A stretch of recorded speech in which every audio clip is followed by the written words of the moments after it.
गावाकडची प्रत्येक सकाळ ही प्रत्येकाचं मन प्रसन्न करणारी असते आणि त्यातलीच एक सकाळ मी आज तुमच्यासोबत शेअर करणार आहे।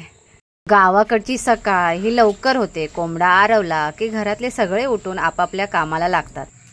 गावाकडचा सकाळचा अलाराम हा मोबाईलमध्ये नसून तो घरातील कोंबडा आरवण्यावर असतो।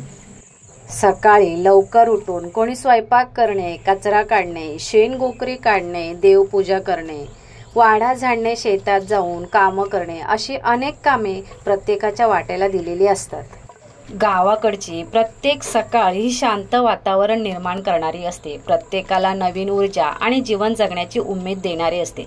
अशाच एका सकाळच्या वातावरणात आज मी तुम्हाला घेऊन जाते। पण त्याआधी चॅनलवर नवीनच असाल तर लवकरात लवकर चॅनल सबस्क्राईब करून घ्या, म्हणजे असेच नवनवीन व्हिडिओ पाहायला मिळतील। वाड्याचा दरवाजा उघडला की राजूला वाटते आता आपण रानात चरायला जाणार। तोपर्यंत तो ओरडत राहतो। एकदा का त्याला सोडले की तो वाट धरून पटापट चालू लागतो। त्याची नेहमीची वाट असल्यामुळे तोच पुढे होऊन पाठच्या गुरांना वाट दाखवतो।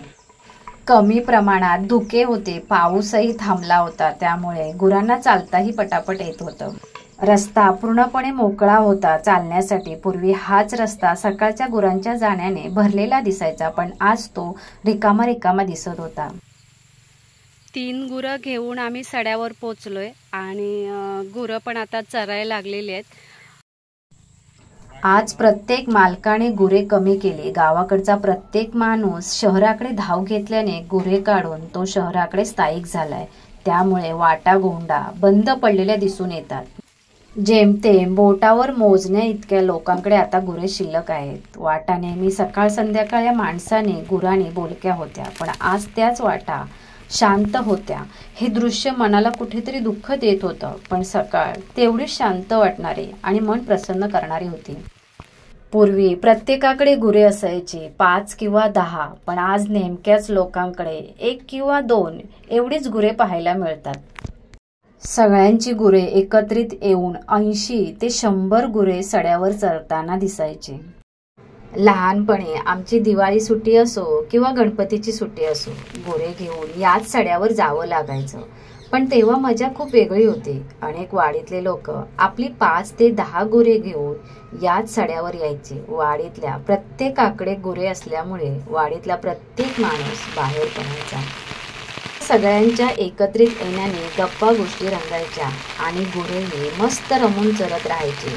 प्रत्येक माणसाला माणसाची सोबत होती।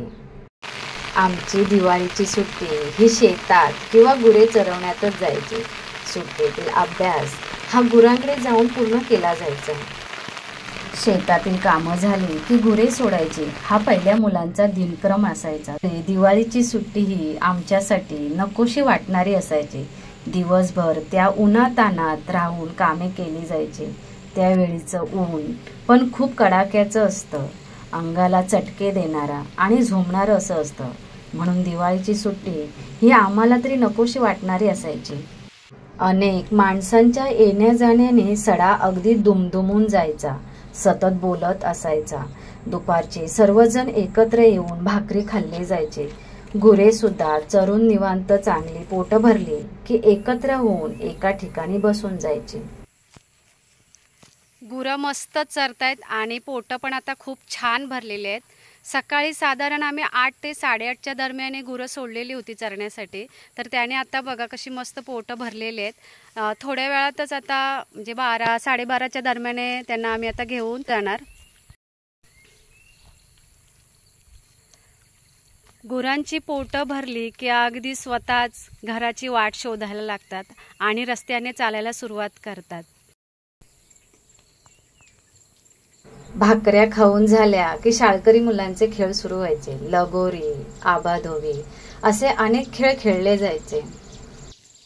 गुरे चरत असताना अनेक आठवणींचा उलगडा झाला। क्षणभर तेच जगतोय असं वाटलं, पण छान आणि समाधान वाटलं।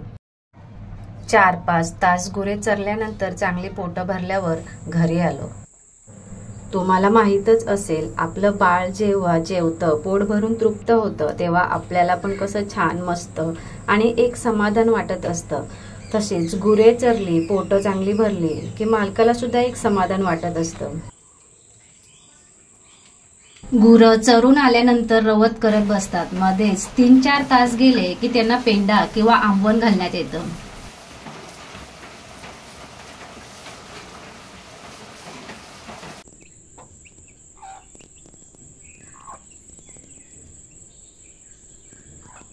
तर कसा वाटला आजचा एपिसोड? आवडला असेल तर नक्की शेअर करा आणि कमेंट करून नक्की सांगा तुमची दिवाळीची सुट्टी कशी जायची ते.